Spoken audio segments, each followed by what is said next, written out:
What's going on, you guys? Indiana Harley guy here. I'm here at Bluegrass Harley Davidson, and as you can see,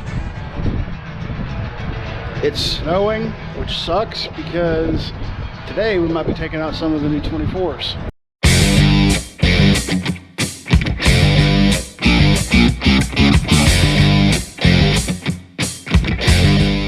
All right, I'm back here out front of Bluegrass Harley, and I'm getting ready to take out this gorgeous 2024 Road Glide. Definitely digging the color scheme on this bike. 117. So it's time to see how these new Road Glides compare to my 23. All right, guys, it is another day. I am just going to pick up some dinner for me and the old lady. We just got the pipes put on her bike over there, so it's still sounding good. She's loving it. And also, I want to talk to you guys about a little experience I had yesterday. Now to the story of yesterday. So yesterday, I went down to Bluegrass Harley Davidson because I had another opportunity to finally take out one of the 2024 Road Glides so I could compare it to this 23 Road Glide so I could see the differences and share them with you guys. I got a really good video for it. Unfortunately, the video files and the audio was corrupted, and I maybe got 15 seconds of usable video of the bike, so I was unable to get a actual video of me riding the bike, which really sucks because you can see the bike that I have in the thumbnail of this video. You can see the bike that I rode. It was the blue, I forgot what they actually called it, but it was like the deep blue and black. It was a gorgeous bike, and I'm going to go ahead and say it right now. If I was in the position to get a new motorcycle, I would have 110% came home with that motorcycle yesterday. At least from the little bit I rode it, I did about 10 to 15 miles yesterday on it, and from my experience, Harley stepped up their game as far as comfort goes on these new bikes. The handlebars, they actually weren't low down here on my knees like this was whenever I first got it. The handlebars are in a really good position. I don't know how tall they are, 10s, 12s, something like that, I'm not sure, but the handlebars were in an absolute perfect position for me. The seat, the new seat that they have on the new Road Glides was wonderful. Now, I don't know how it's going to do on a long distance trip. I have, like I said, only put 10 to 15 miles on it, but the little bit that I was on it, I could definitely tell it is a huge upgrade from former years with their stock seats. It is definitely better. The suspension, I was thoroughly impressed with how well a stock touring Harley suspension could be, because the suspension on this, when I first got it, was absolute garbage. I hated it. It's literally the first thing that I changed on this bike other than my seat. So everything about it as far as the comfort was amazing. The bars, the seat, the suspension, the riding position in general was absolutely phenomenal.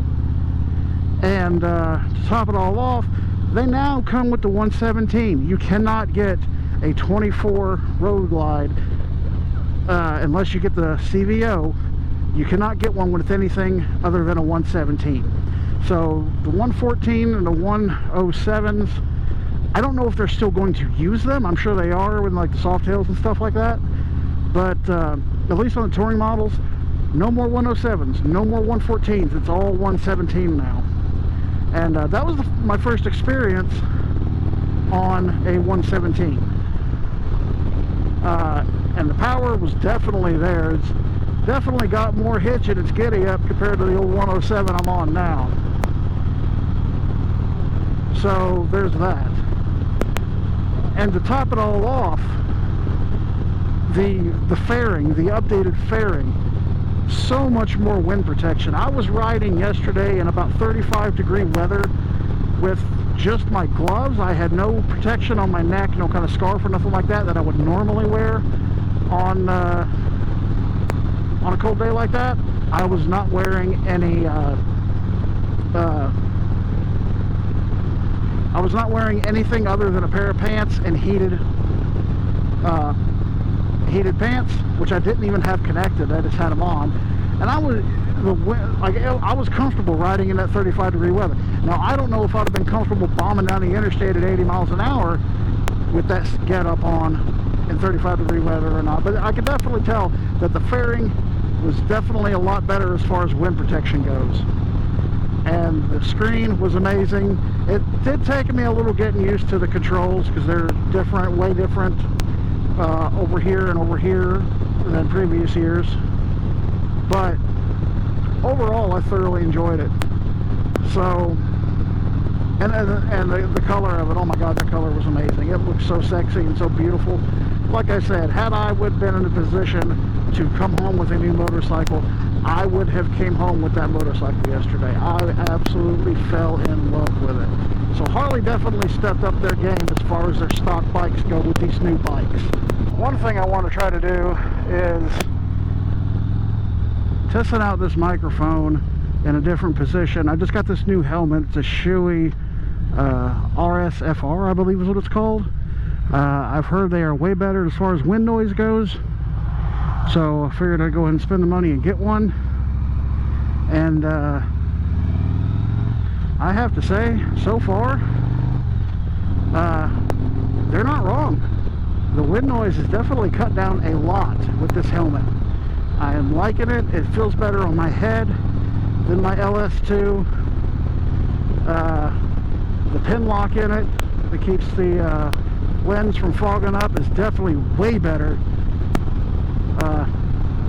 The other pin lock that was in my LS2, I still had issues with it fogging up when it was really cold. So far I am digging this Shoei helmet. I absolutely love it so far.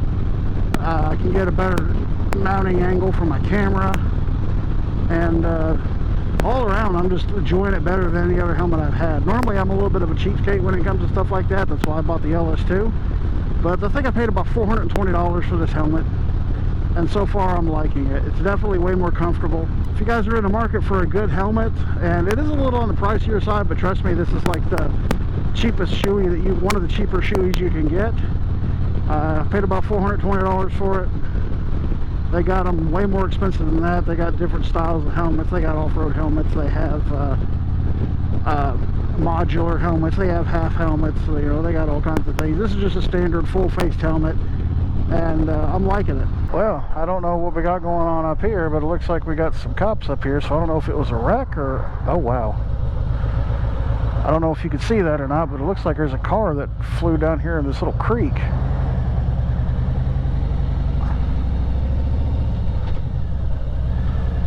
I don't know how well you can see that or not, but man, I hope everybody's okay.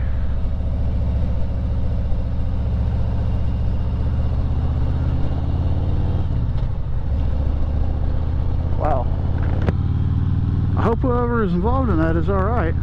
That looked like he flew off the road there down into that creek about 20 or 30 foot. Alright guys, well that is going to be it. I know this video has been all over the place. We're talking about a new camera, a new microphone, new camera equipment, stuff like that, all the way to riding the new 2024 Road Glide that sadly I was not able to get a video of.